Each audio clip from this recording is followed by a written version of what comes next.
can now open our Bibles once again to our text for today.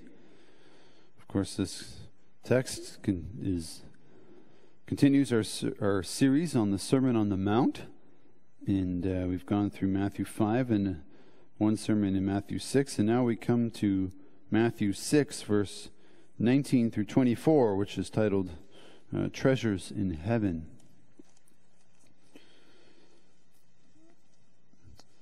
You can turn to that in Matthew 6, verse 19.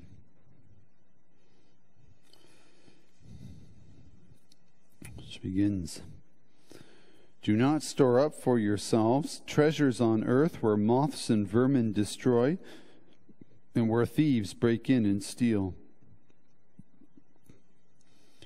But store up for yourselves treasures in heaven, where moths and vermin do not destroy, and where thieves do not break in and steal. For where your treasure is, there your heart will be also. The eye is the lamp of the body. If your eyes are healthy, your whole body will be full of light. But if your eyes are unhealthy, your whole body will be full of darkness. If then the light within you is darkness, how great is that darkness? No one can serve two masters. Either you will hate the one and love the other, or you will be devoted to the one and despise the other. You cannot serve both God and money."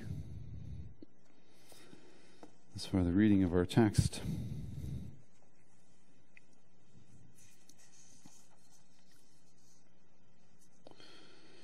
And brothers and sisters,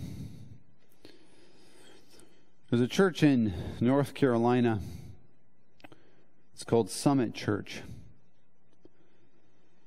And it's what we would call a mega church. The pastor of this church, his name is J.D. Greer. Now that, of course, in itself is not exceptional or worth mentioning. But what's interesting about Summit Church is that it has a different ambition than most American megachurches. Summit Church has an ambition for gospel mission that has gone well beyond what anyone would ever have expected. Summit's church, their goal is not to expand their building or have the fanciest building or grow in size even necessarily. No, for them, the number one priority is what they call sending capacity. Their goal is to send and train as many people out as possible.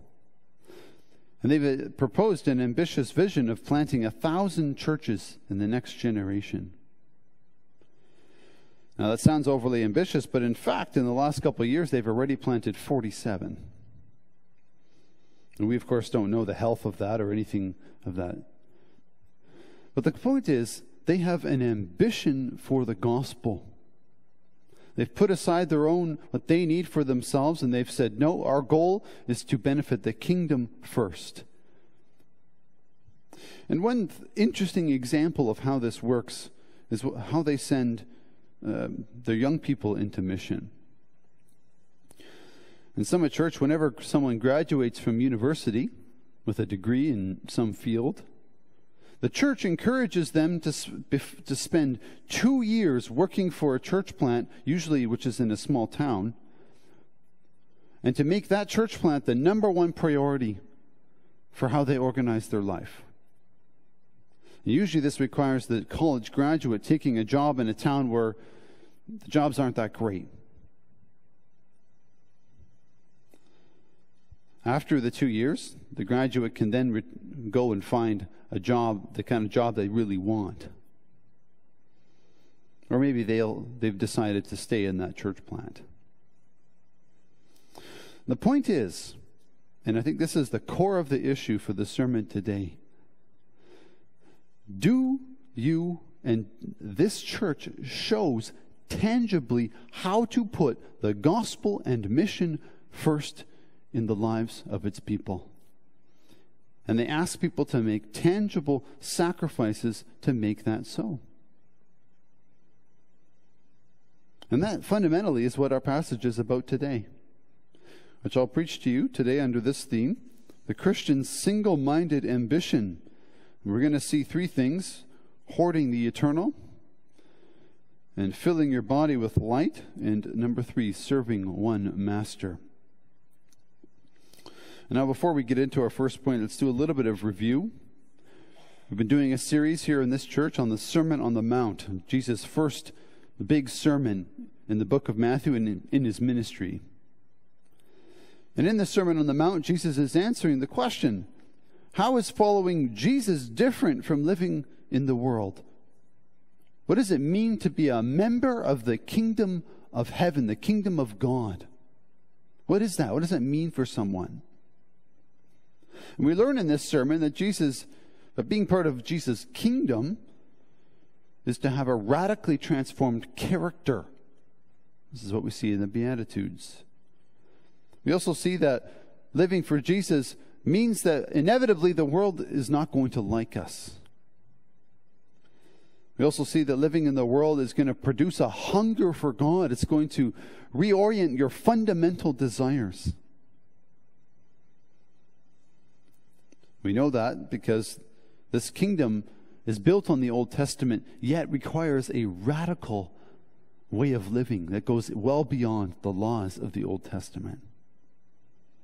And in chapter 6, the chapter that we're on, Jesus then goes even deeper than he went before, if that could even be possible. And he starts talking about the kingdom is going to reorient the very root dispositions and desires of your heart. It's going to change what you want and who you try to work for and benefit.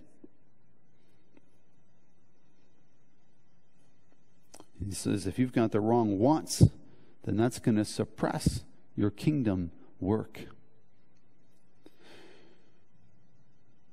In fact, Jesus points out the first heart problem in chapter 6, 1 verse 8, which we heard last week. He said, it may look like you're doing good things, but if you're doing them for your own glory rather than God's, then they're not so good after all. Jesus says, don't operate on false motivation. You can even do the right things, but if they have the wrong motivation, you're going to find that you're foolish, dishonest, and that you're farther from God than you think. And that helps us understand the second heart problem that Jesus is going to talk about in our passage today. Matthew 6, verse 19 through 24. And this second heart problem, Jesus is going to teach us, is no less deadly than the temptation for self-glory. This heart problem, Jesus says, is what we would call divided loyalties. Setting your ambition on two things or the wrong thing altogether. He's going to talk about what matters most to you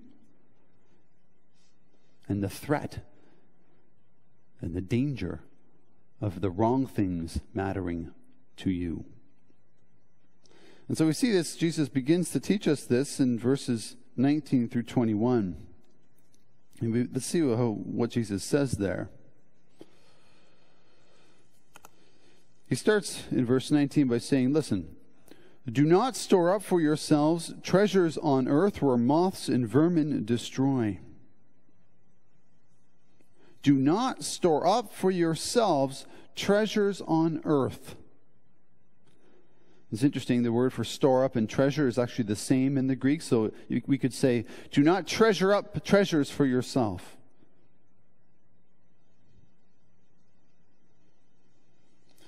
Now, remember what Jesus is teaching in the Sermon on the Mount. Remember the Beatitude, blessed are those who hunger and thirst after righteousness. Okay, this is what Jesus is saying. Blessed are you if the thing that you need and want more than anything else is righteousness from God. And what we're learning here is Jesus says, actually in practice for most Christians, their hunger for righteousness is heavily diluted and distracted by something far different. Most Christians and people begin to hunger and thirst for treasure on earth. And this is a great threat to their faith. The average Christian is tempted to hunger after the temporary rather than the eternal. Now, just one clarification here before we move on. When Jesus says, do not store up treasures for yourself, he's not saying that Christians should not store up wealth. That's not the point. What he's attacking is the selfish storing up of wealth. Storing up of wealth for one's own benefit alone. And just as an example here, is Jesus saying that we can't save up for retirement? No. Most of us save up for retirement so that we won't be a burden on our children. In that case, storing up wealth is selfless rather than selfish. Nor is he saying that we shouldn't own houses.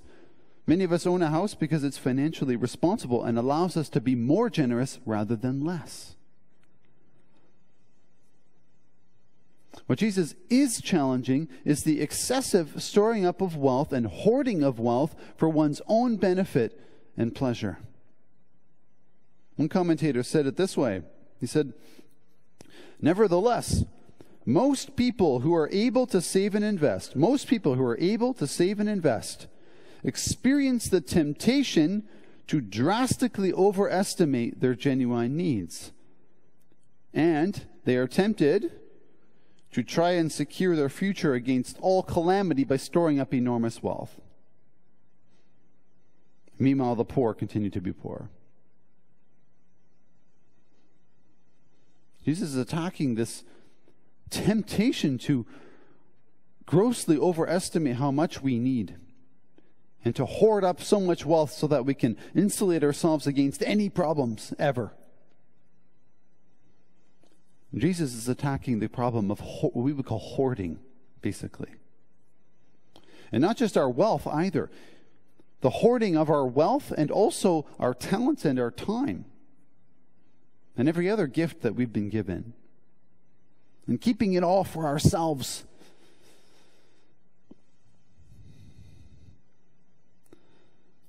And hoarding is inevitable when we begin to divide our loyalties. When our first priority is not the kingdom of heaven, and we begin to have other priorities beside the kingdom of heaven, and they become more important, then instantly you will begin to think about what, number one, me, what can I fill up in my life?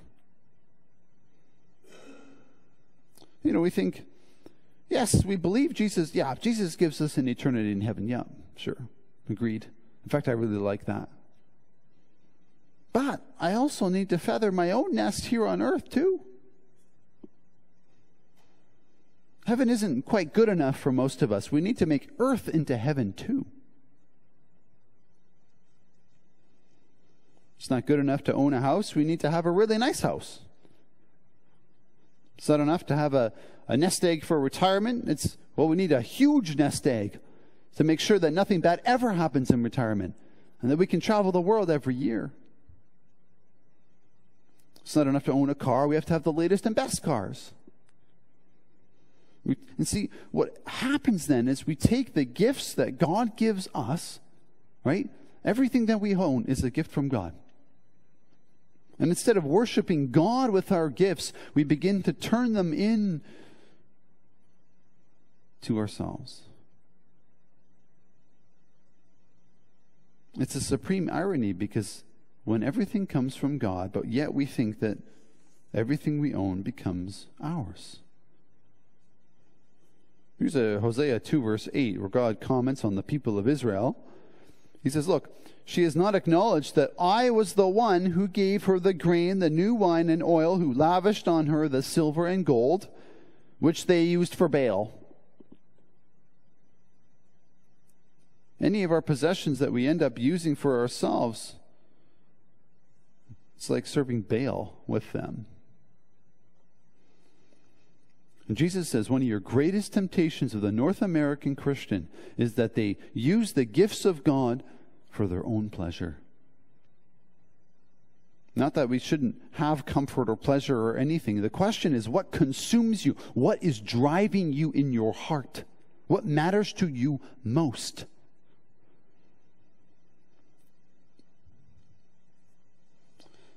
When your gifts and talents become yours instead of God's, you no longer become ambitious for Jesus, but you become addicted to safety. Or maybe you're ambitious for yourself, but not for God. And Jesus then uses logic to teach us why this is such a bad idea. He says, look, do not store up for yourselves treasures on earth. Why not? Well, where moths and vermin destroy, and where thieves break in and steal. You see, there's two problems with storing up earthly health or keeping all your talents for yourself. Earthly wealth is unstable. It can be taken away at every moment. Some of us have even seen this. The stock market drops and we lose everything. What was the point of working all those years to store it up? Or number two, it's temporary. It cannot be taken into eternity. Jesus says, well, why not instead pursue something that's eternal and lasting?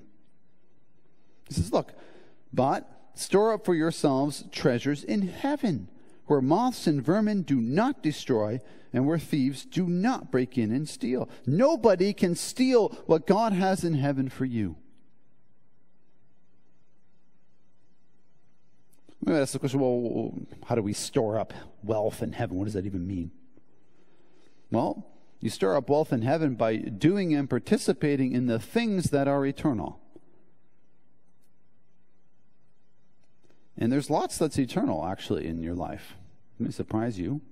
This isn't just about, our inheritance is in heaven waiting for us. It's more than that. The kingdom of heaven is breaking into our lives today, right now, just as I'm talking. There are things that are eternal in this life, things like, loving your neighbor. Love is eternal. We will love our neighbors in heaven too. And so when we love them now, we are already participating in the way of heaven. Mercy, helping the poor, is eternal and will be rewarded by God. Acts of generosity will last into eternity.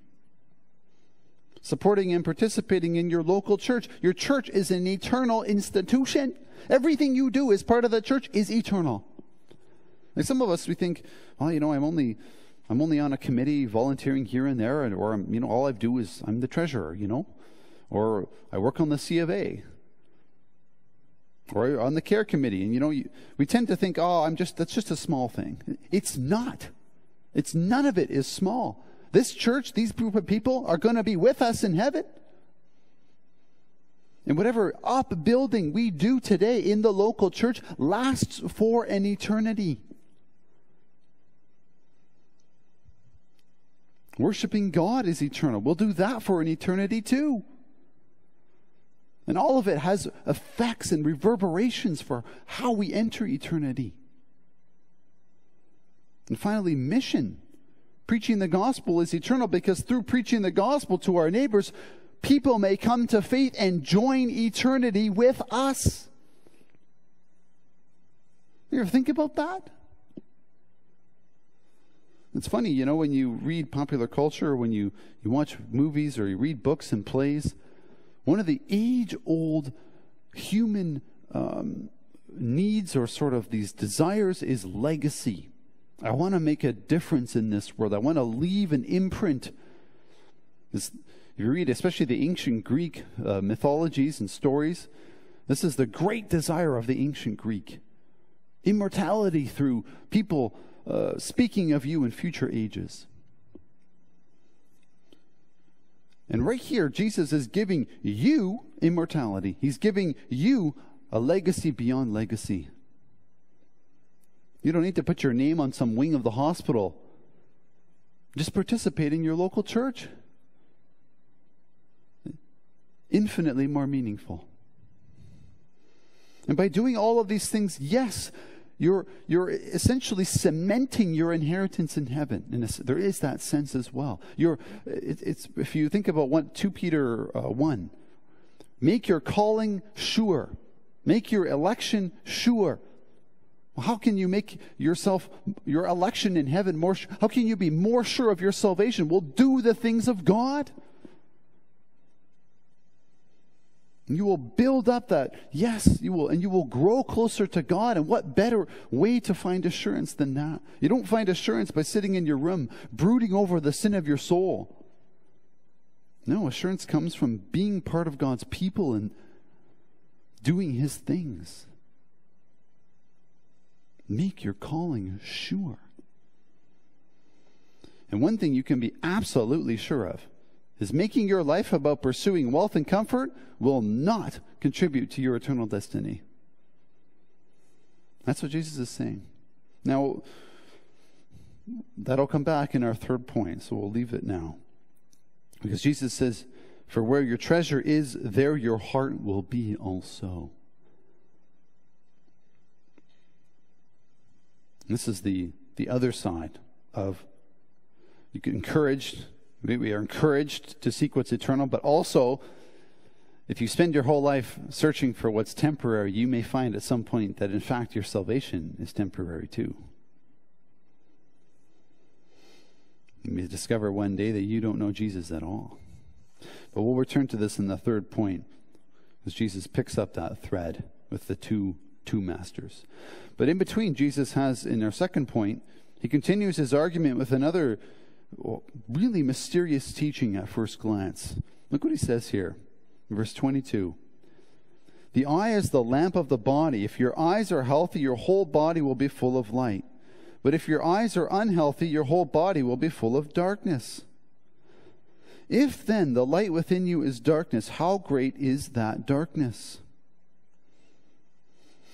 And most commentators are thoroughly puzzled by this, just so you know. However, after much research, it seems that John Stott, the well-known British preacher, seems to have unraveled it. I'll share what he said. The way he talked about it, he says, listen, in Scripture, the eyes are often associated with the desires of the heart. So, I look for what I want. And we read this earlier in Psalm 119. Right? Psalm 119 says, "Turn my heart toward your statutes and not towards selfish gain."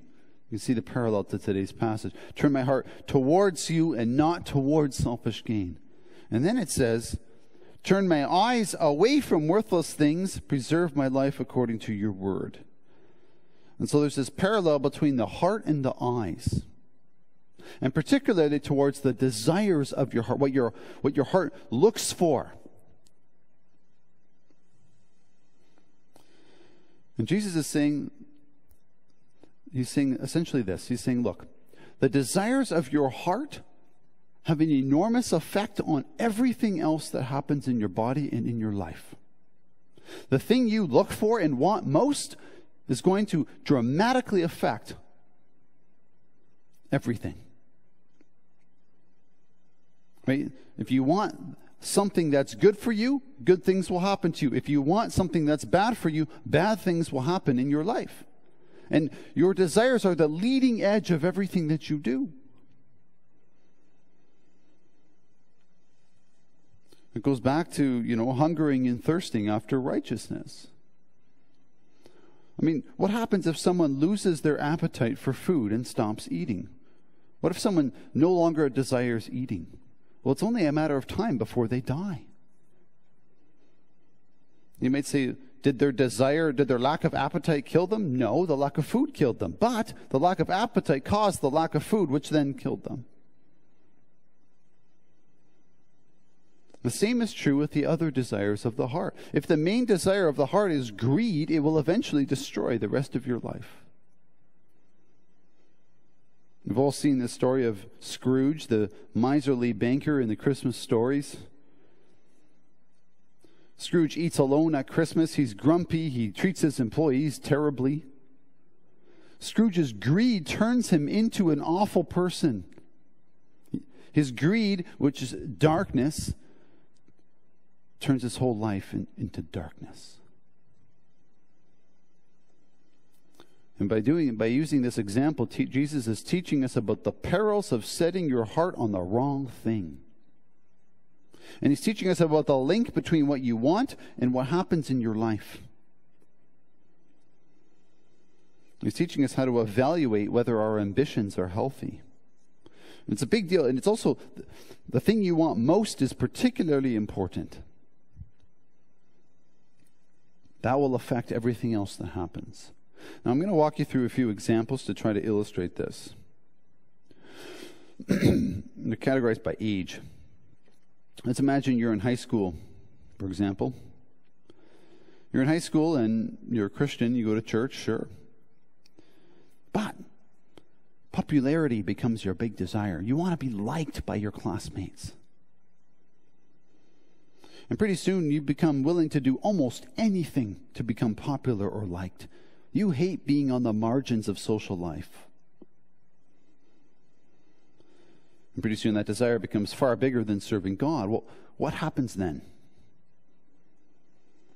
If the desire for popularity becomes your number one desire, if it begins to drive you, you're probably going to experience crippling insecurity,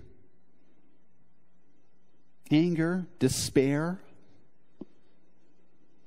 If that desire becomes number one, your whole life will experience the effects. And it will be negative. When someone treats you poorly, you create a vendetta against them, and pettiness becomes the nature of your life.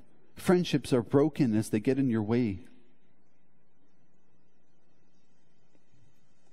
It's just an example. Or how about if you're out of high school and the desire to find a spouse might drive you? There's nothing wrong with this desire in itself. But if this desire begins to become the number one thing in your life and it crowds out everything else, including God, what's going to happen? What effect would that have? What darkness would that create in your life? Perhaps you begin to compromise on who's worthy of being dated. It doesn't really matter that your boyfriend or girlfriend has real faith or not, because what you want is a spouse. You don't care about God anymore. And pretty soon you end up living a life with someone who doesn't really love God, and you feel the pain of that. And that is a recipe for darkness. Perhaps you start working too hard to find a spouse, which attracts unhealthy partners and attention. Makes you vulnerable to abuse. You see, the unhealthy desire is the root of a world of trouble later on. Or how about if you're in your late 20s? Finding a good job and buying a house consumes you. You start working long hours, and your long hours slowly crush your zeal for the gospel or your family. Your zeal for just building up enough wealth to own a house begins to own you. You become cold. You become one-dimensional as a person. You have no personality anymore. All you care about is working. Your job consumes you. And then you finally get the house, but it doesn't fill you with joy at all, because now you have to pay for it. So you might as well work even harder. What about your early 30s, rising in your career? You're working countless hours. You're making decisions at work that are unethical. You're hiding your faith at work to get ahead because you know people won't like your faith. You're using people at your work, even if you're a pastor. You're using other people to benefit your career rather than benefiting them and showing them love. Because you have to rise in your career. It consumes you. And your family begins to pay the price. You've got no time for them. They don't matter to you anyway. In fact, they're in your way, kind of. The darkness begins to rise. Or about your 40s and 50s? Your obsession becomes helping your kids succeed. You'll do anything to help your kids succeed in high school and beyond. But the more you obsess over your children, the more you drive them away somehow.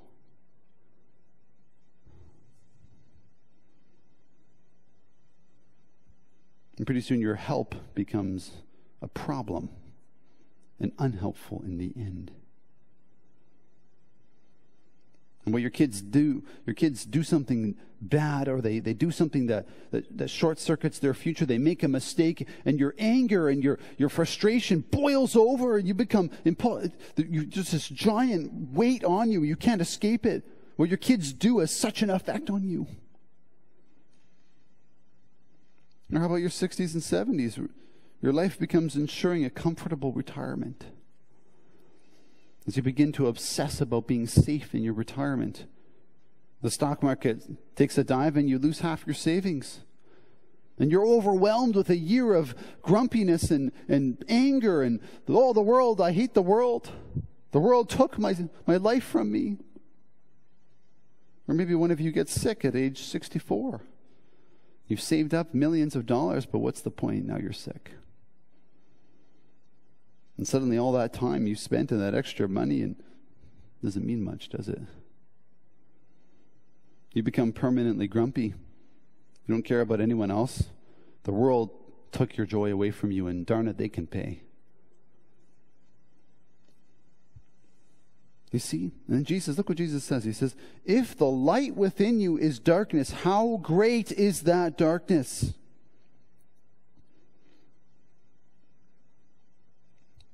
And I think by now you should be able to see how great the darkness gets. And where does it all come from? Wanting the wrong thing. What you want determines who you are or who you soon will be. The Christian life is not a battle over what you do, but over what you want. And if what you want most is not God, but something else, whatever that thing is, will destroy you and will create a world of darkness in your life. Only God is light. There's only one desire that produces light in your life, and that is the desire to know Jesus Christ. Everything else will produce darkness. Now you might ask the question, well, hold on, a lot of the things you talked about aren't bad. Like, I should want my children to succeed. I should want a spouse. Those are good desires. Are you saying I shouldn't want those things? No. You see, the irony is that if you put God first, God will give you all of those other things too, in abundance. Not necessarily in the way you want it. But He'll begin to give you all the, what I would call the secondary desires of your heart. The healthy desires that knowing God also does produce and enhance. Look what Jesus says later in Matthew 6. He says, seek first His kingdom and His righteousness,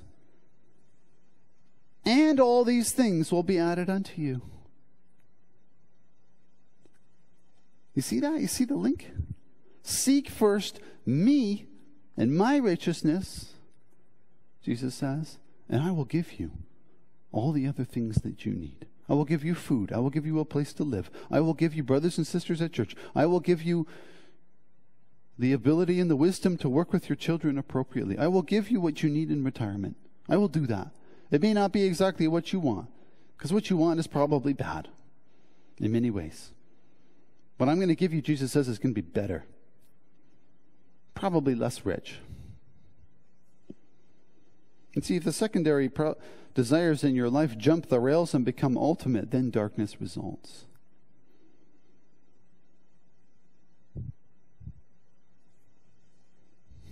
And I don't know if you recognize how big of a deal this is. Most of us have experienced some level of misery in our lives, and we're tempted to often blame it on the world, but often it's because it's simply the effect of the bad things that we want. But this is also where I find Summit Church profound again. I want to mention them again.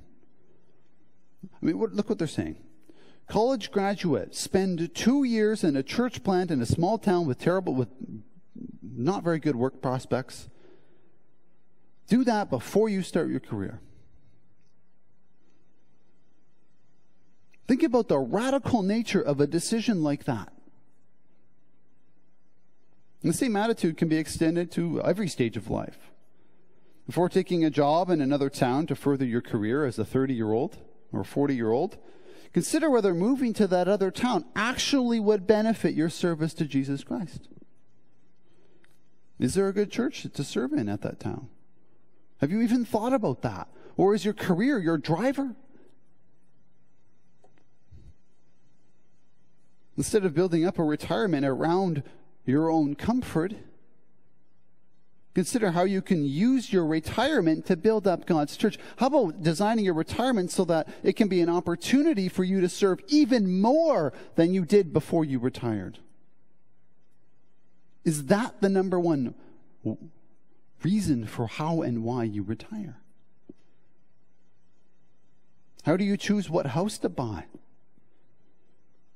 Do you choose your house based on how many bedrooms it has or the size of the basement? Or whether you like the pool? Or is what house you choose about how you can do mission to the neighborhood? And you therefore are strategic with what house to buy and what neighborhood to live in. Let me tell you something. If you make decisions based on those principles, you will receive more from God than you can ever imagine. God will give you whatever you need. I have experienced that multiple times. I've seen it in my life and in other people's lives. You have to have faith. And it doesn't necessarily matter if you get it right. The point is, what do you want? What are you trying to accomplish? What is your ambition? And is it for God or is it for yourself? That's our final point, serving one master. And Jesus continues with another illustration of the same concept. No one can serve two masters. Either you will hate the one and love the other, or you will be devoted to the one or despise the other. You cannot serve both God and money. And this is where Jesus really throws the book at us. You see, it's not just that pursuing human comfort and wealth distracts you. It's actually way more than that. Pursuing human wealth and comfort as ultimate will turn you to hate God eventually. If you love money, you're going to have to sooner or later hate God. Sooner or later, you're going to resent God's demands on your life. It's divided loyalty. And Jesus essentially says divided loyalties are a myth. You never have divided loyalties. You have either one loyalty, you never have two. If you think you have two, you actually have one, and it's not the one you think you have. This isn't a new thing. The whole Old Testament teaches us about this. I mean, in ancient Israel, we talk about idolatry as a major problem. But idolatry in itself was not the first problem. The problem wasn't that Israel one day woke up and said, hey, we'd like to serve idols.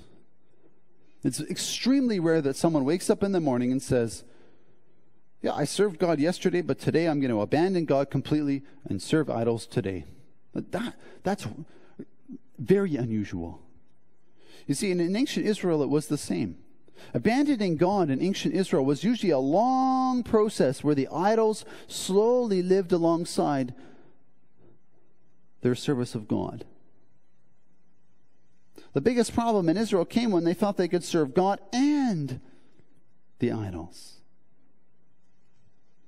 That was the beginning of the end. And it usually happened decades before idolatry really began to flare up. In biblical archaeology, for example, has discovered shrines with the wording Yahweh and his wife Asherah.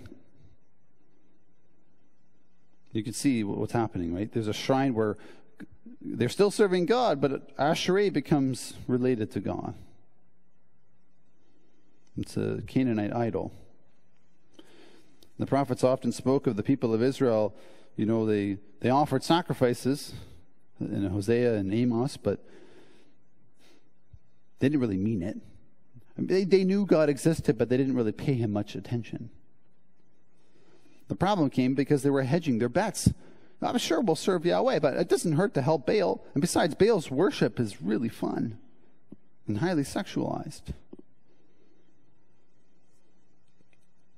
This is the age-old problem of the human heart, trying to have it both ways. And Jesus says it's a lie. Always is a lie. if you let your heart be tempted by the unstable and temporary wealth of the world, or by the dreams of success in this world, you will abandon God sooner or later. And it may be years after you thought you did. Eventually that dream will steal your loyalty and your heart. And yes, you might go to church for many years. Of course, sure. But what you really want is to succeed in your career.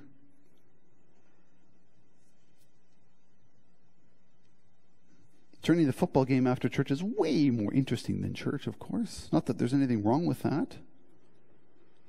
But sooner or later, going to church and being part of your church will get in the way of what you really want.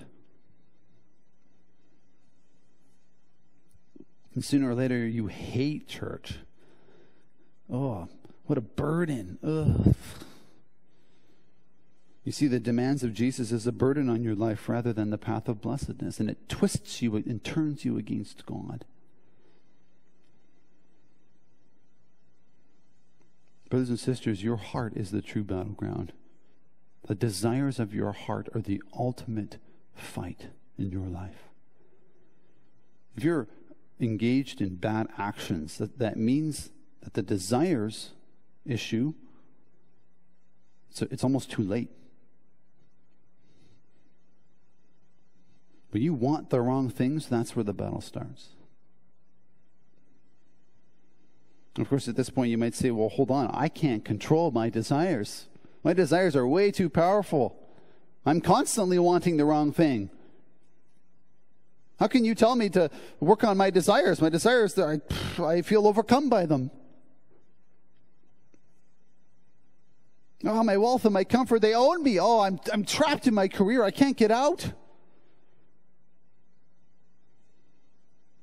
And Jesus says, yeah, you are too weak to deal with this. Yes, you are. You are not strong enough to control your own desires. You are unable to change your own desires. Even the smallest change is probably impossible for the human heart. And that is why, in the previous section, Jesus has just talked about prayer. He's pointed you directly to himself. You can't change your desires, but he can. What you need to do is reach out to him and ask him to do that, and actually believe that he will and can. That's faith. And Jesus is saying, look, Christian, what you need is not just a slightly better life or a golden ticket to heaven. You need dramatic, heart-centered transformation. That is what you need. You need to be renovated from top to bottom. And the second you stop thinking that, your desires will carry you off. You need transformation through the gospel of Jesus Christ. That is what you need. You need me, Jesus says. Come to me. And you need all of me. You don't need part of Jesus. You need all of him and everything he's done for you. Without Jesus, your life is temporary and unstable. It's dark and miserable, blind. It's slavery to a master, often of our own choosing. And even when you're your own master, that's slavery too. We're often the worst masters of ourselves. No, Jesus says, stop. Stop looking inward and start looking to me. Come to me, all you who are weary and burdened by the burden of living your own life for your own sake. Oh, come to me. I am lowly and meek. I will take your burden onto myself. I will carry your burden. Seek me, seek my righteousness, and I will give you everything you need. I will take that responsibility. I will do it for you. Jesus says, I died to give you an eternity with myself. In fact, you know what, brothers and sisters? Our treasure is in heaven, but Jesus' treasure is on earth. We are Jesus' treasure. Jesus were reading this passage again after he said it. He would read it and say that he is storing up for himself treasures on earth that he may enjoy them in heaven.